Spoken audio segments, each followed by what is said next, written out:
Bom dia, boa tarde, boa noite, YouTubicos e YouTubicas do canal. Tudo bem com vocês? Bom, hoje vai ser início de uma nova série de um novo integrado. Vou começar a falar sobre o circuito integrado 555, o integrado mais versátil no mundo da eletrônica, no qual você pode utilizar ele como um temporizador, um gerador de pulsos e para N outras aplicações. E ele tem a seguinte característica: com versões CMOS e de baixa tensão, esse componente é insuperável quando se deseja uma temporização de até 1 hora ou geração de pulsos de duração constante, ou ainda em aplicações que precisam ser gerados sinais retangulares ou sinais quadrados de até 500 kHz. O circuito integrado 555 consiste em um timer de uso geral que pode operar tanto na configuração astável quanto monostável. A pinagem básica desse CI é mostrada na figura 1, que está aqui. O pino 1 é o GND ou terra, o pino 2 é o disparo ou trigger, o 3 é a saída, onde o sinal gerado será mandado para uma outra parte do circuito, o pino 4 o reset, o pino 5 o controle de voltagem, o pino 6 o limiar ou threshold, o pino 7 a descarga, ou que está em inglês discharge, e o pino 8 a alimentação positiva VCC. E aqui temos o CI 556, que é na realidade um duplo 555. E a sua pinagem é a seguinte: pino 1 é a descarga, o pino 2 é o limiar, o pino 3 controle de voltagem, o pino 4 reset, o pino 5 é a saída, o pino 6 é o disparo, pino 7 o GND ou terra, e aqui já começa um outro, na realidade um outro 555 junto desse 556. O pino 8 é o trigger, pino 9 essa é a outra saída, pino 10 é o reset, pino 11 controle de voltagem, 12 o limiar, o 13 é a descarga e o pino 14 é a alimentação positiva. E ele funciona, tem algumas outras características. Na prática, os fabricantes acrescentam prefixos para identificar os seus 555 e denominações como LM555, NE555, Micro A555 e outras são comuns. Temos ainda versões diferentes do 555 que empregam tecnologias mais avançadas que a tradicional linear. Assim, um primeiro destaque é o 555 CMOS, também especificado como TL7555 ou TLC 7555, que se caracteriza por operar com tensões menores que o 555 comum, ter menor consumo e alcançar frequências mais elevadas. Na figura 3 temos um diagrama simplificado das funções existentes no circuito integrado 555. E aqui está a sua construção interna: 3 resistores associados em série, que funcionam junto com uma porta, vamos dizer assim, uma porta inversora. Aqui um bloco 7 reset, aqui uma saída inversora e aqui a sua descarga controlada por um transistor interno. E aqui, aqui está a sua pinagem. Deixa eu pegar aqui a folha de novo. O pino 1, o GND, que está aqui. O pino 2 é o disparo, que está em uma das entradas da porta inversora. O pino 3, que é a saída, que está aqui. O pino 4, o reset, que está nesse bloco 7 reset. O pino 5, que é o controle de voltagem, que está aqui nessa primeira porta inversora. O pino 6, cadê o pino 6? Está aqui. O limiar. O pino 7 é a descarga, que é controlada por esse transistor interno, NPN. E o pino 8, o VCC, a voltagem de corrente contínua, que está no primeiro resistor.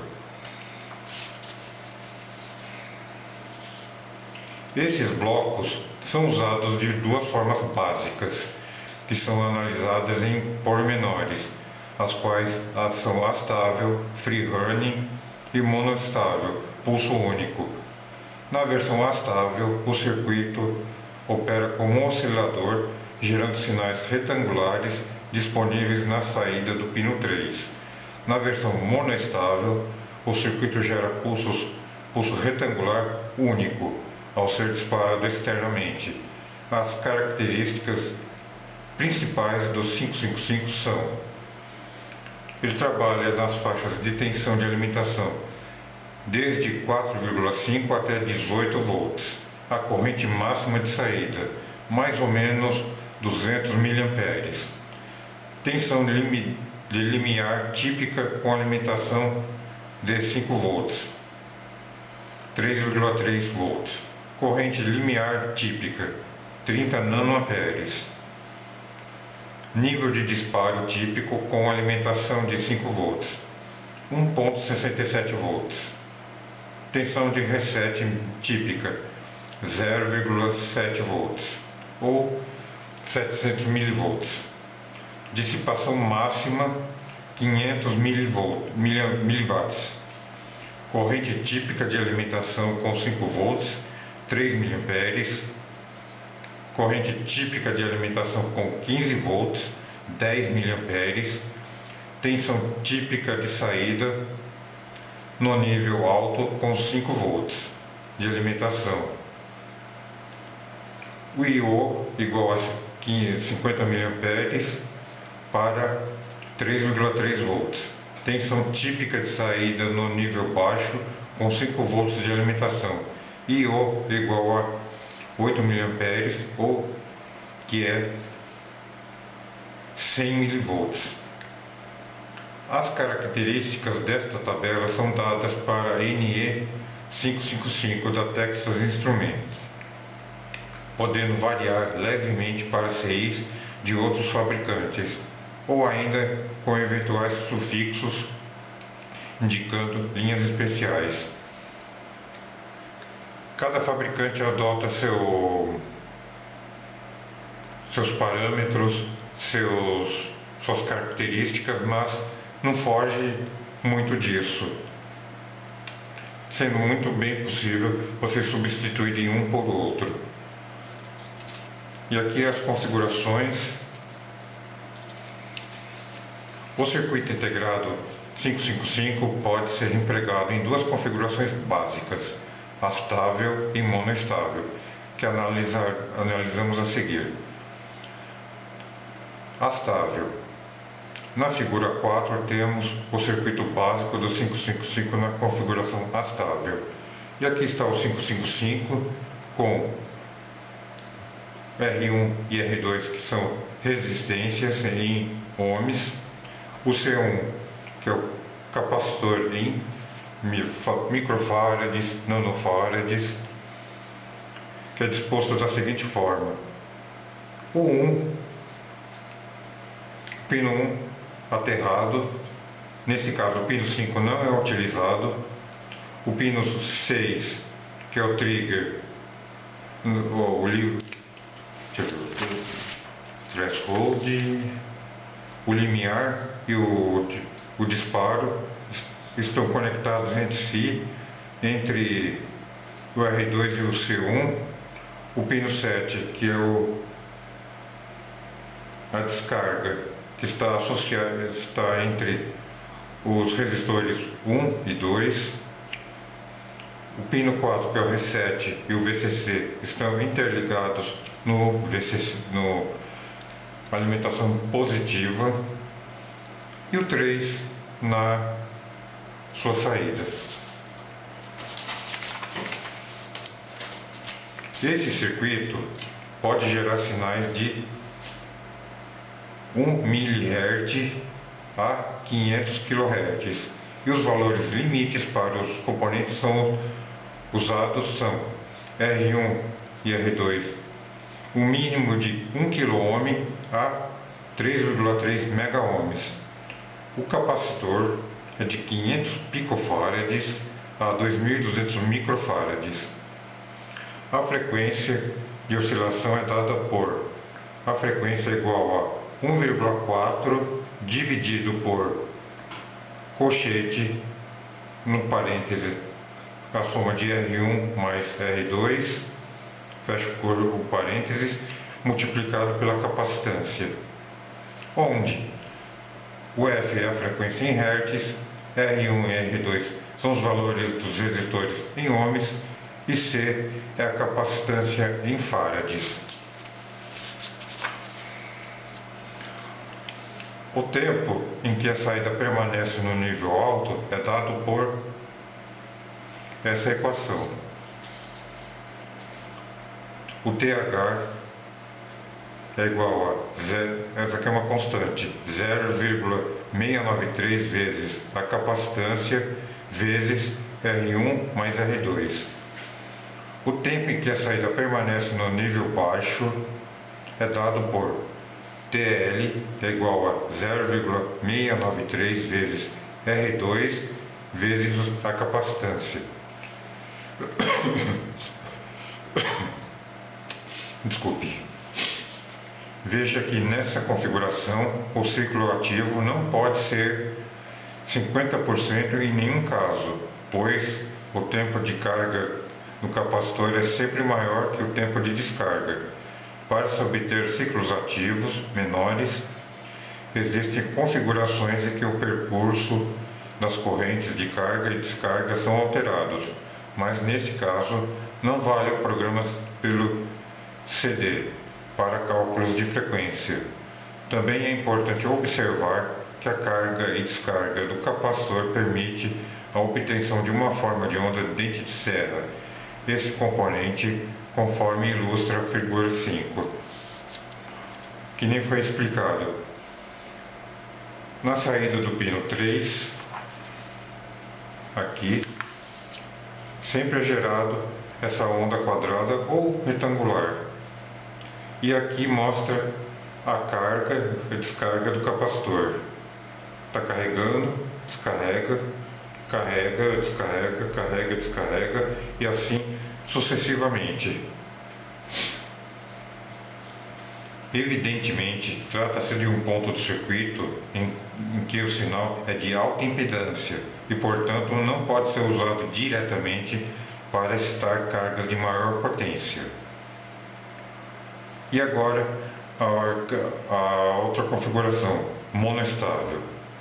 Na configuração monoestável, quando a entrada do disparo pino 2 é momentaneamente elevada ao nível baixo da saída do pino 3, vai ao nível alto por um intervalo de tempo que depende dos valores de R e de C no circuito da figura 6. E aí a gente volta naquela equaçãozinha básica de tal é igual a R vezes C para a carga e descarga do capacitor.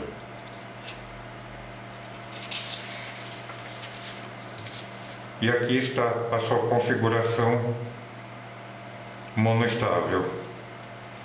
1 novamente aterrado, o capacitor 1 e o R1 junto com os pinos 2 e 6. O 5 não é utilizado também. O pino de descarga é ligado também entre R1 e C1. E aqui temos uma associação em paralelo de R1 com um R2, que aqui nesse caso é um resistor de 10 kΩ, que está ligado no pino de disparo. Aí o pino 4 e o 8, que é o reset e o VCC,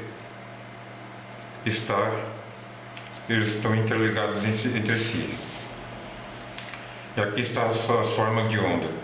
Aqui é a saída com as ondas retangulares.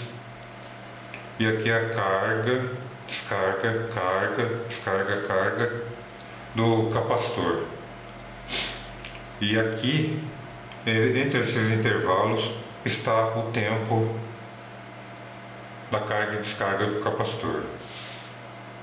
Os valores limites recomendados nesse caso são do R de 1 kΩ a 3,3 MΩ. O capacitor de 500 picofarads a 2.200 microfarads. Esse tempo também pode ser calculado pela fórmula ou equação, que aqui está o tempo é igual a 1,1, que é uma constante, vezes R vezes C, onde o T é o tempo em segundos, R é a resistência em ohms, C é a capacitância em farads. Com os elementos fornecidos, o técnico poderá criar seus próprios projetos utilizando o 555 a partir de aplicações, a partir dos circuitos aplicativos que vai ser dado a seguir. Bom, isso aqui eu vou deixar, os circuitos eu vou deixar para um outro vídeo, senão o vídeo vai ficar muito longo. E aqui está o 555 no meio dos jumpers. E esse circuito será mostrado nos próximos vídeos, o funcionamento dele. Que esse circuito aqui é um amplificador utilizando 555. Bom, como podemos ver, o CI 555 ele pode ser utilizado para várias aplicações, dependendo da necessidade e do que o projeto exige. E começamos mais uma sequência de vídeos sobre um circuito integrado muito versátil, que é o 555. E no próximo vídeo começaremos os experimentos. E os experimentos com 555 é fácil, ao contrário do amplificador operacional 741, que exige fonte simétrica, que eu vou fazer a montagem dessa fonte simétrica para fazer alguns experimentos para levar para vocês. Bom, o vídeo de hoje foi esse, pessoal. Espero que vocês tenham gostado. Se inscrevam no canal,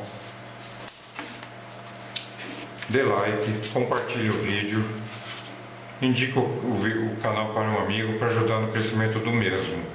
Muito obrigado por assistir.